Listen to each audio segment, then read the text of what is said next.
ओम श्री सद्गुरुवे नमः। ओम नमो भगवते वासुदेवाय। अथ सप्तदशोऽध्यायः वर्णाश्रम धर्म निरूपण। उद्धव जी ने कहा, कमल नयन श्री कृष्ण, आपने पहले वर्णाश्रम धर्म का पालन करने वालों के लिए और सामान्यतः मनुष्य मात्र के लिए उस धर्म का उपदेश किया था जिससे आपकी भक्ति प्राप्त होती है। अब आप कृपा करके यह बतलाइए कि मनुष्य किस प्रकार से अपने धर्म का अनुष्ठान करे जिससे आपके चरणों में उसे भक्ति प्राप्त हो जाए। प्रभो महाबाहु माधव, पहले आपने हंस रूप से अवतार ग्रहण करके ब्रह्मा जी को अपने परम धर्म का उपदेश किया था। रिपुदमन बहुत समय बीत जाने के कारण वह इस समय मर्त्य लोक में प्राय नहीं सा रह गया है, क्योंकि आपको उसका उपदेश किए बहुत दिन हो गए हैं। अच्युत पृथ्वी में तथा ब्रह्मा की उस सभा में भी, जहाँ संपूर्ण वेद मूर्तिमान होकर विराजमान रहते हैं, आपके अतिरिक्त ऐसा कोई भी नहीं है जो आपके इस धर्म का प्रवचन, प्रवर्तन अथवा संरक्षण कर सके। इस धर्म के प्रवर्तक, रक्षक और उपदेशक आप ही हैं। आपने पहले जैसे मधु दैत्य को मारकर वेदों की रक्षा की थी, वैसे ही अपने धर्म की भी रक्षा कीजिए। स्वयं प्रकाश परमात्मन, जब आप पृथ्वी तल से अपनी लीला संवरण कर लेंगे, तब तो इस धर्म का लोप ही हो जाएगा। तो फिर उसे कौन बताएगा? आप समस्त धर्मों के मर्मज्ञ हैं, इसलिए प्रभो आप उस धर्म का वर्णन कीजिए जो आपकी भक्ति प्राप्त कराने वाला है, और यह भी बतलाइए कि किसके लिए उसका कैसा विधान है। श्री शुकदेव जी कहते हैं, परीक्षित, जब इस प्रकार भक्त शिरोमणि उद्धव जी ने प्रश्न किया, तब भगवान श्री कृष्ण ने अत्यंत प्रसन्न होकर प्राणियों के कल्याण के लिए उन्हें सनातन धर्मों का उपदेश दिया। भगवान श्री कृष्ण ने कहा, प्रिय उद्धव, तुम्हारा प्रश्न धर्ममय है, क्योंकि इससे वर्णाश्रम धर्मी मनुष्यों को परम कल्याण स्वरूप मोक्ष की प्राप्ति होती है। अतः मैं तुम्हें उन धर्मों का उपदेश करता हूँ, सावधान होकर सुनो। जिस समय इस कल्प का प्रारंभ हुआ था और पहला सत्य युग चल रहा था, उस समय सभी मनुष्यों का हंस नामक एक ही वर्ण था। उस युग में सब लोग जन्म से ही कृतकृत्य होते थे, इसीलिए उसका एक नाम कृतयुग भी है। उस समय केवल प्रणव ही वेद था और तपस्या, शौच, दया एवं सत्य रूप 4 चरणों से युक्त मैं ही ऋषभ रूपधारी धर्म था। उस समय के निष्पाप एवं परम तपस्वी भक्तजन मुझ हंस स्वरूप शुद्ध परमात्मा की उपासना करते थे। परम भाग्यवान उद्धव, सत्य युग के बाद त्रेता युग का आरंभ होने पर मेरे हृदय से श्वास प्रश्वास के द्वारा ऋग्वेद, सामवेद और यजुर्वेद रूप त्रैविद्या प्रकट हुई, और उस त्रैविद्या से होता अध्वर्यु और उद्गाता के कर्म रूप 3 भेदों वाले यज्ञ के रूप से मैं प्रकट हुआ। विराट पुरुष के मुख से ब्राह्मण, भुजा से क्षत्रिय, जंघा से वैश्य और चरणों से शूद्रों की उत्पत्ति हुई। उनकी पहचान उनके स्वभावानुसार और आचरण से होती है। उद्धव जी, विराट पुरुष भी मैं ही हूँ, इसलिए मेरे ही उरुस्थल से गृहस्थाश्रम, हृदय से ब्रह्मचर्याश्रम, वक्षस्थल से वानप्रस्थाश्रम और मस्तक से संन्यासाश्रम की उत्पत्ति हुई है। इन वर्ण और आश्रमों के पुरुषों के स्वभाव भी इनके जन्म स्थानों के अनुसार उत्तम, मध्यम और अधम हो गए। अर्थात उत्तम स्थानों से उत्पन्न होने वाले वर्ण और आश्रमों के स्वभाव उत्तम और अधम स्थानों से उत्पन्न होने वाले अधम हुए। शम, दम, तपस्या, पवित्रता, संतोष, क्षमाशीलता, सीधापन, मेरी भक्ति, दया और सत्य ये ब्राह्मण वर्ण के स्वभाव है। तेज, बल, धैर्य, वीरता, सहनशीलता, उदारता, उद्योगशीलता, स्थिरता, ब्राह्मण भक्ति और ऐश्वर्य ये क्षत्रिय वर्ण के स्वभाव है। आस्तिकता, दानशीलता, दंभहीनता, ब्राह्मणों की सेवा करना और धन संचय से संतुष्ट न होना ये वैश्य वर्ण के स्वभाव है। ब्राह्मण गौ और देवताओं की निष्कपट भाव से सेवा करना और उसी से जो कुछ मिल जाए उसमें संतुष्ट रहना ये शूद्र वर्ण के स्वभाव है। अपवित्रता, झूठ बोलना, चोरी करना, ईश्वर और परलोक की परवाह न करना, झूठ मूठ झगड़ना और काम, क्रोध एवं तृष्णा के वश में रहना ये अंत्यजों के स्वभाव है। उद्धव जी, चारों वर्णों और चारों आश्रमों के लिए साधारण धर्म यह है कि मन, वाणी और शरीर से किसी की हिंसा न करे, सत्य पर दृढ़ रहे, चोरी न करे, काम, क्रोध तथा लोभ से बचे और जिन कामों के करने से समस्त प्राणियों की प्रसन्नता और उनका भला हो वही करे। ब्राह्मण, क्षत्रिय तथा वैश्य गर्भाधान आदि संस्कारों के क्रम से यज्ञोपवीत संस्कार रूप द्वितीय जन्म प्राप्त करके गुरुकुल में रहे और अपनी इंद्रियों को वश में रखे। आचार्य के बुलाने पर वेद का अध्ययन करे और उसके अर्थ का भी विचार करे। मेखला, मृगचर्म, वर्ण के अनुसार दंड, रुद्राक्ष की माला, यज्ञोपवीत और कमंडलू धारण करे। सिर पर जटा रखे, शौकीनी के लिए दांत और वस्त्र न धोए, रंगीन आसन पर न बैठे और कुश धारण करे। स्नान, भोजन, हवन, जप और मलमूत्र त्याग के समय मौन रहे और कक्ष तथा गुप्तेंद्रिय के बाल और नाखूनों को कभी न काटे। पूर्ण ब्रह्मचर्य का पालन करे। स्वयं तो कभी वीर्यपात करे ही नहीं।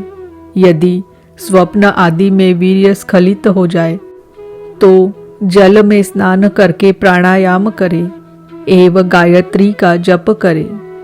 ब्रह्मचारी को पवित्रता के साथ एकाग्रचित्त होकर अग्नि, सूर्य, आचार्य, गौ, ब्राह्मण, गुरु, वृद्धजन और देवताओं की उपासना करनी चाहिए तथा सायंकाल और प्रातःकाल मौन होकर संध्योपासन एवं गायत्री का जप करना चाहिए।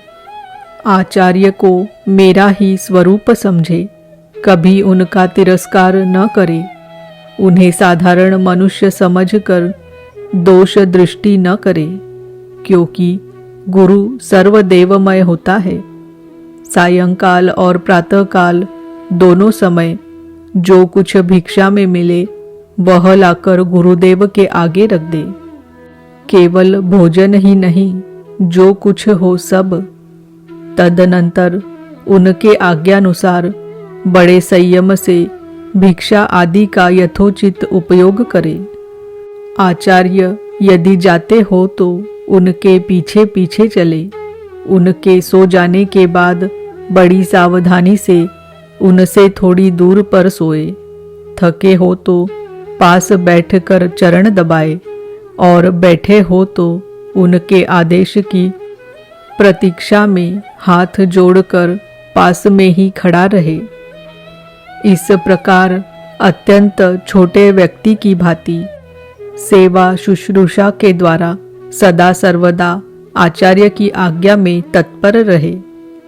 जब तक विद्याध्ययन समाप्त न हो जाए तब तक सब प्रकार के भोगों से दूर रहकर इसी प्रकार गुरुकुल में निवास करे और कभी अपना ब्रह्मचर्य व्रत खंडित न होने दे। यदि ब्रह्मचारी का विचार हो कि मैं मूर्तिमान वेदों के निवास स्थान ब्रह्मलोक में जाऊं, तो उसे आजीवन नैष्ठिक ब्रह्मचर्य व्रत ग्रहण कर लेना चाहिए और वेदों के स्वाध्याय के लिए अपना सारा जीवन आचार्य की सेवा में ही समर्पित कर देना चाहिए। ऐसा ब्रह्मचारी सचमुच ब्रह्म तेज से संपन्न हो जाता है और उसके सारे पाप नष्ट हो जाते हैं। उसे चाहिए कि अग्नि गुरु अपने शरीर और समस्त प्राणियों में मेरी ही उपासना करे और यह भाव रखे कि मेरे तथा सबके हृदय में एक ही परमात्मा विराजमान है। ब्रह्मचारी वानप्रस्थ और सन्यासियों को चाहिए कि वे स्त्रियों को देखना स्पर्श करना उनसे बातचीत या हंसी मस्खरी आदि करना दूर से ही त्याग दे। मैथुन करते हुए प्राणियों पर तो दृष्टिपात तक न करे। प्रिय उद्धव, शौच, आचमन, स्नान, संध्योपासन, सरलता, तीर्थ सेवन, जप, समस्त प्राणियों में मुझे ही देखना, मन, वाणी और शरीर का संयम, यह ब्रह्मचारी, गृहस्थ, वानप्रस्थ और सन्यासी सभी के लिए एक सा नियम है। अस्पृश्यों को न छूना, अभक्ष्य वस्तुओं को न खाना और जिनसे बोलना नहीं चाहिए उनसे न बोलना, ये नियम भी सबके लिए है। नैष्ठिक ब्रह्मचारी ब्राह्मण इन नियमों का पालन करने से अग्नि के समान तेजस्वी हो जाता है। तीव्र तपस्या के कारण उसके कर्म संस्कार भस्म हो जाते हैं, अंतकरण शुद्ध हो जाता है और वह मेरा भक्त होकर मुझे प्राप्त कर लेता है। प्यारे उद्धव, यदि नैष्ठिक ब्रह्मचर्य ग्रहण करने की इच्छा न हो, गृहस्थाश्रम में प्रवेश करना चाहता हो, तो विधि पूर्वक वेदाध्ययन समाप्त करके आचार्य को दक्षिणा देकर और उनकी अनुमति लेकर समावर्तन संस्कार करावे, स्नातक बनकर ब्रह्मचर्याश्रम छोड़ दे। ब्रह्मचारी को चाहिए कि ब्रह्मचर्य आश्रम के बाद गृहस्थ अथवा वानप्रस्थ आश्रम में प्रवेश करे। यदि ब्राह्मण हो तो संन्यास भी ले सकता है अथवा उसे चाहिए कि क्रमशः एक आश्रम से दूसरे आश्रम में प्रवेश करे। किंतु मेरा आज्ञाकारी भक्त बिना आश्रम के रहकर अथवा विपरीत क्रम से आश्रम परिवर्तन कर स्वेच्छाचार में न प्रवृत्त हो। प्रिय उद्धव, यदि ब्रह्मचर्याश्रम के बाद गृहस्थाश्रम स्वीकार करना हो तो ब्रह्मचारी को चाहिए कि अपने अनुरूप एवं शास्त्रोक्त लक्षणों से संपन्न कुलीन कन्या से विवाह करे। वह अवस्था में अपने से छोटी और अपने ही वर्ण की होनी चाहिए। यदि कामवश अन्य वर्ण की कन्या से और विवाह करना हो तो क्रमशः अपने से निम्न वर्ण की कन्या से विवाह कर सकता है। यज्ञ यागादि अध्ययन और दान करने का अधिकार ब्राह्मण, क्षत्रिय एवं वैश्यों को समान रूप से है, परंतु दान लेने, पढ़ाने और यज्ञ कराने का अधिकार केवल ब्राह्मणों को ही है। ब्राह्मण को चाहिए कि इन तीनों वृत्तियों में प्रतिग्रह अर्थात दान लेने की वृत्ति को तपस्या, तेज और यश का नाश करने वाली समझकर पढ़ाने और यज्ञ कराने के द्वारा ही अपना जीवन निर्वाह करे। और यदि इन दोनों वृत्तियों में भी दोष दृष्टि हो, परावलंबन, दीनता आदि दोष दिखते हो, तो अन्न कटने के बाद खेतों में पड़े हुए दाने बीनकर ही अपने जीवन का निर्वाह कर ले। उद्धव, ब्राह्मण का शरीर अत्यंत दुर्लभ है। यह इसलिए नहीं कि इसके द्वारा तुच्छ विषय भोग ही भोगे जाए, यह तो जीवन पर्यंत कष्ट भोगने, तपस्या करने और अंत में अनंत आनंद स्वरूप मोक्ष की प्राप्ति करने के लिए है। जो ब्राह्मण घर में रहकर अपने महान धर्म का निष्काम भाव से पालन करता है और खेतों में तथा बाजारों में गिरे पड़े दाने चुनकर संतोष पूर्वक अपने जीवन का निर्वाह करता है, साथ ही अपना शरीर, प्राण, अंतकरण और आत्मा मुझे समर्पित कर देता है और कहीं भी अत्यंत आसक्ति नहीं करता, वह बिना संन्यास लिए ही परम शांति स्वरूप परम पद प्राप्त कर लेता है।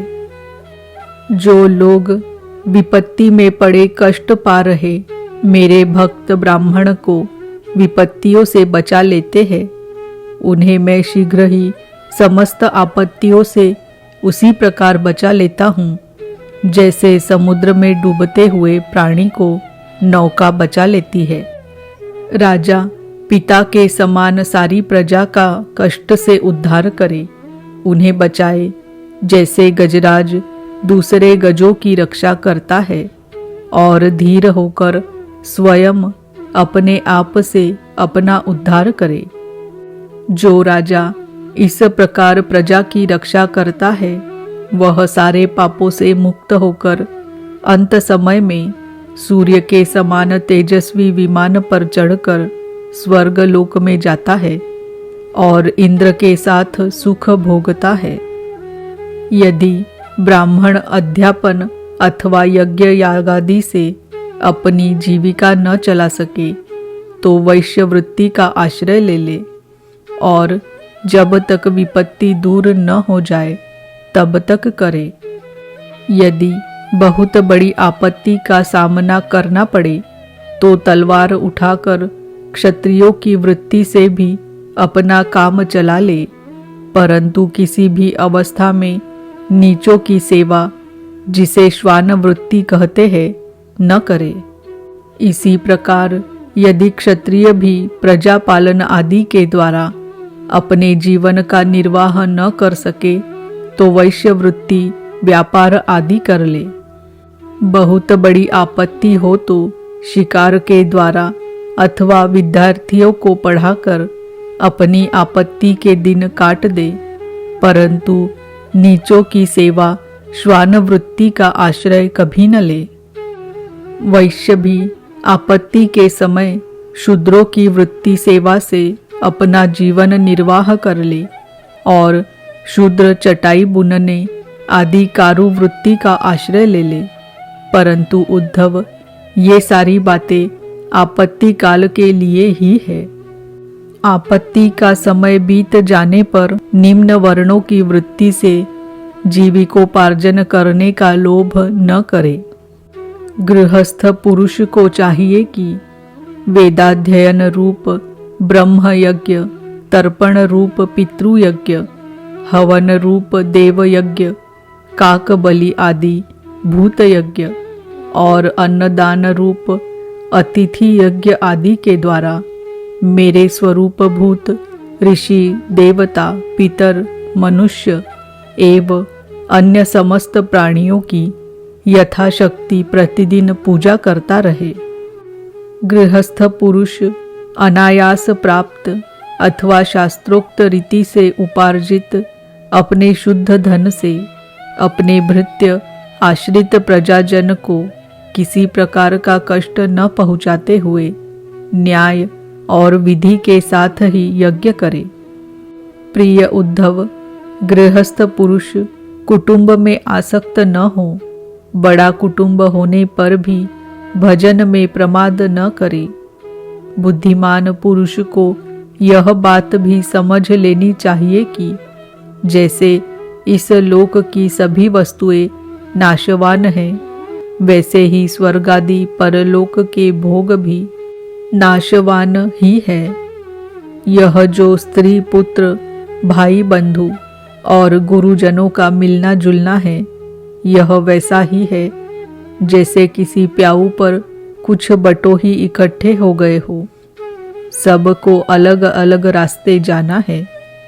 जैसे स्वप्न नींद टूटने तक ही रहता है, वैसे ही इन मिलने जुलने वालों का संबंध ही बस शरीर के रहने तक ही रहता है। फिर तो कौन किसको पूछता है। गृहस्थ को चाहिए कि इस प्रकार विचार करके घर गृहस्थी में फंसे नहीं, उसमें इस प्रकार अनासक्त भाव से रहे मानो कोई अतिथि निवास कर रहा हो। जो शरीर आदि में अहंकार और घर आदि में ममता नहीं करता, उसे घर गृहस्थी के फंदे बांध नहीं सकते। भक्तिमान पुरुष गृहस्थोचित शास्त्रोक्त कर्मों के द्वारा मेरी आराधना करता हुआ घर में ही रहे, अथवा यदि पुत्रवान हो तो वानप्रस्थ आश्रम में चला जाए या संन्यासाश्रम स्वीकार कर ले। प्रिय उद्धव, जो लोग इस प्रकार का गृहस्थ जीवन न बिताकर घर गृहस्थी में ही आसक्त हो जाते हैं, स्त्री पुत्र और धन की कामनाओं में फंसकर हाय हाय करते रहते और मूढ़तावश स्त्री लंपट और कृपण होकर मैं मेरे के फेर में पड़ जाते हैं, वे बंध जाते हैं। वे सोचते रहते हैं, हाय हाय मेरे माँ बाप बूढ़े हो गए, पत्नी के बाल बच्चे अभी छोटे छोटे हैं, मेरे न रहने पर ये दीन अनाथ और दुखी हो जाएंगे, फिर इनका जीवन कैसे रहेगा। इस प्रकार घर गृहस्थी की वासना से जिसका चित्त विक्षिप्त हो रहा है, वह मूढ़ बुद्धि पुरुष विषय भोगों से कभी तृप्त नहीं होता। उन्हीं में उलझ कर अपना जीवन खो बैठता है और मरकर घोर तमोमय नरक में जाता है।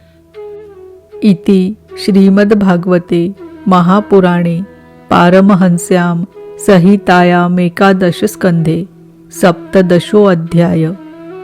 ओम नमो भगवते वासुदेवाय।